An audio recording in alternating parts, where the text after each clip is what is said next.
Good morning, I'm Adam Sexton. In the race for U.S. Senate, there's a lot of attention already on a potential Pappas-Sununu matchup, but the voters have not spoken yet. We have contested primaries in both parties, and today we're joined by one of the Democratic challengers, Sullivan, who currently serves as a state rep from the North Country. Representative Sullivan, thanks for being here. Yeah, thank you for having me. So you've been at this for 6 months now, and it's proven very difficult to change the dynamic of the race, obviously. The latest polling shows Chris Pappas ahead by a country mile. What is making it so difficult to move the needle, do you think, with Democratic voters? Yeah, I think, name recognition is the #1 predictor of whether someone's going to vote for you. And, I live in the most rural part of the state. I represent 2 small towns. And, I'm not in a big media market. I don't have big newspaper markets. And so I think just getting the name out there is just hard. And, there's no easy way to do it. I'm on social media. I do interviews with you. I do interviews with newspapers. I'm on radios. But it just takes a long time for people to learn about you. It's hard when you have 1.5 million people in this state to get your name out there. So it's just a lot of pounding the pavement. Yeah, I've seen your videos are creative. You've got them on Facebook and other social media platforms. Very interesting there. I was watching one. You're talking about the quote corrupt establishment. In your opinion, what quantifies that? What makes the establishment corrupt here in New Hampshire? So I don't know if I said corrupt establishment. Maybe I did, but I don't know what video you're referring to. But yeah, no. I mean, what I say is. It's sort of just people kind of get insular around the person that they are behind, right? And so, before anybody had even thought about running, once Jeanne Shaheen announced she was retiring, everybody had lined up behind Chris Pappas. And so one of the big things that we got to do as candidates, all candidates, is to raise money. It takes a lot of resources to run for Senate for most elections. And, when I call people and they say, oh, I think you'd be great, but I'm going to stick with Chris Pappas, or the money's already there. They've already given him the money, and now they've invested in his campaign, and so that's a big hurdle. I think a lot of times what you get is a lot of people who are just so afraid of losing this seat right now that they're unwilling to take a risk, and they think Chris Pappas is sort of the safest bet right now, particularly with Sununu in there. I think the Sununu name really frightens a lot of people. So I don't want to say corrupt in the sense that there's corruption going on. There's corruption in other ways, but not within the establishment per se. Corruption to me is when you're doing favors for the big donors.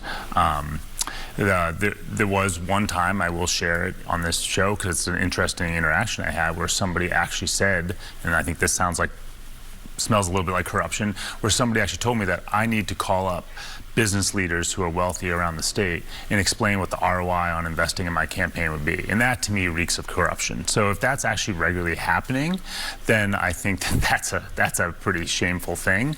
I would like to think that that's not happening on a regular basis. But I'm sure it does happen sometimes. So yeah, as you try to get that attention, it's difficult up against big money. It's like you have got a leaf blower against a jet engine in some ways. But you look at something like in the CD1 race, one of your colleagues in the House there, Heath Howard, ended up heckling Jeanne Shaheen last year at that dinner. It generates a lot of intensity and interest. I'm just curious, why not try something like that? Why do you decide to go? Some of your videos are very interesting, but you're not really crossing lines in terms of trying to agitate people or upset people. What do you see as the social media incentives, and why have you decided not to be more of an agitator on that front? Yeah, so here's the thing, and this is actually core to my values, right? Like, I think our political system is very broken. I think our political system has an incentive where we reward bad behavior. And we've gotten to a point where we now have an incentive to be jerks and not work with each other, to be outlandish, outrageous. Trump is the best at this, and people are following in that lead. I just think that is a race to the bottom, and I don't want to contribute to it. So I have no problem being firm, and there are times where I'm very aggressive and firm, but I don't want to agitate for the sake of agitation just to get you to call me up, or to get a social media influencer to repost my thing, or whatever it might be. I want to be viewed as somebody who's thoughtful, who wants to make our political system better and more tolerable for the people of this state and this country. My goal is not simply just to get clicks today or a special interview. I mean, it's wonderful to get a viral moment or an interview. Yeah, that helps my name get out there, but I don't want to burn down the system in the process. And there are ways to improve our system, and the incentive structure right now is such that we have an incentive to be jerks to each other. And when you reward being jerks, then more jerks show up on the scene. And I don't want to contribute to that. So I don't know, it's hard to tread that line because it does make it harder to break out, but I like to think that maybe I'm earning the respect of people who get to know me, and I think I am. People have I've received a lot of great feedback, and I haven't really got a lot of pushback on my style. It's just not happening fast enough at this moment. But yeah, well, jerk or not, I'll call you either way. Don't worry. But let's get to some issues here. The war in Iran, and as we record this, it's Friday. A lot can happen over 24 to 48 hours. So, obviously there are a lot of outcomes and possibilities. But what do you think the result will be if President Trump decides to deploy troops on the ground there, either at Kharg Island or anywhere else in the Middle East?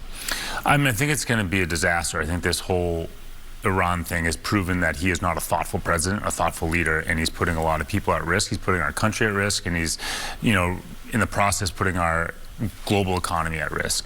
If he deploys troops, then what is the goal? He still hasn't laid out the goal. Originally, it was regime change, getting control of their nuclear stockpiles. Like, what is the goal? And now he's sort of moving the goal. He's constantly moving the goalposts. That's what Trump always does. I think if you put more people on the ground, we're going to have a lot of people who die. We're going to have bodies coming home, just like we did in Afghanistan and Iraq. I mean, that's very predictable. I don't think what I'm saying is in any way controversial. This is what wars do. They kill people. And it's going to be a disaster in the sense that this is a war of choice. This was not a necessary war. Listen, what was it, 10 months ago or something, where he bombed the Iranian nuclear facility, supposedly, and it was completely devastated, set back a decade, or whatever the hyperbole that he said. And he's just so inconsistent and untrustworthy. And I think that's the biggest problem here, We went to war against Iraq when George Bush was our president, and he made a case to the American people. We had Colin Powell sitting on the floor of the UN talking about mobile labs. Turns out none of that was true, we found out. But at least they made a case with intelligence that either they knew was wrong or intelligence that they thought was accurate and turned out to be faulty. I don't have perspective on that. But at least he made the case to the American people what the point is. I would like somebody to tell me what is the case for this war. And I don't think even Donald Trump knows. And so putting troops on the ground without a clear case being made to the American people of what we need to do, I think is going to be a disaster. But it might be at this point that he's just so freaked out about the Strait of Hormuz being closed that he wants to somehow ensure that ships are getting through and oil prices come down, and maybe that's his goal at this point. But this is a crisis of his own making. You mentioned oil prices. Well, what's the plan to bring energy costs down? Obviously, war can really take things in one direction or another. But what do you want to do to make electricity cheaper for Granite Staters? Yeah, I talk about that a lot on my social media. So I think we need to acknowledge that New Hampshire, even though this country produces a lot of energy, New Hampshire does not. And so it is wild to me that at the state level we've banned offshore winds. I'm not saying that is the solution. What I'm saying is, why would you take a tool out of the toolbox if it could potentially become a good solution in the future? One of the problems is that we have underinvested in our distribution lines for a long time, and so now part of the expense is coming from our lines just not being as robust as we need them to be, and so now we're all paying additional distribution charges. But I think one of the biggest things we can do is to diversify our energy, because everybody talks about renewable energy like solar or wind is not always consistent. The sun's not shining, the wind's not blowing, whatever it might be. But look what happens when, a rogue president decides to go to war with Iran and suddenly gas prices shoot up. And I don't mean gasoline, which is also going up, but natural gas prices. And that's happening too. And the United States produces a lot of natural gas, but the natural gas that we consume in New England doesn't come from the United States. It gets imported from somewhere else because of a complicated thing called the Jones Act, which we don't need to go into. But would you support a new pipeline, though? I mean, one of the quickest ways to bring down energy costs for people who use natural gas here is just increase the supply. So even as a Democrat, suspicious of fossil fuels, I'm guessing, would you want to see another pipeline come into New Hampshire to bring those costs down? I would be open to that. I'm not opposed to that, but I think we should be investing in things like, wind, solar. I'm actually, many Democrats aren't. I'm a little bit different. I'm actually supportive of the new ideas around nuclear energy. I think nuclear energy is a good, clean fuel. There are risks, but there's some really interesting new technologies in that sphere. A new pipeline, I don't know if that's necessary, because we need to get off of of natural gas. So like it would take a while to build it. It would be a lot of money, and we don't want to be tied to natural gas for the next 30, 40, 50, 100 years. We need to get off of that because we do have a climate crisis, whether people want to accept that or not. Before we wrap up here, I wanted to ask you, you know, we talked about this a few months ago in a story, but obviously people want changes at DHS and immigration reform on the Democratic side, but you don't want to abolish ICE. A lot of candidates running do right now. Why don't you want to abolish ICE when many Democrats are saying that's exactly what they want? So abolishing ICE is probably necessary in the sense that the ICE name is so toxic at this point. So you've changed your position then? Because when we talked the last time, you were saying that's too far. Well, no, what I was saying before was if we abolish it without reforming the way we enforce immigration laws, we're going to end up with those same things in another agency.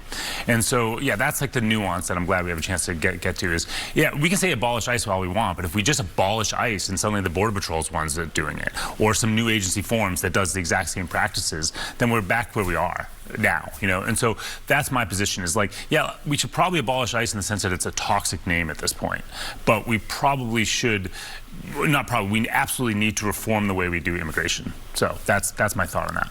All right, Representative Sullivan, candidate for U.S. Senate, thanks for joining us here on Close Up. All right, thank you. Okay, and we'll be right back with some analysis of the Senate race and how war in the Middle East could shape the midterm election environment. Stay with us.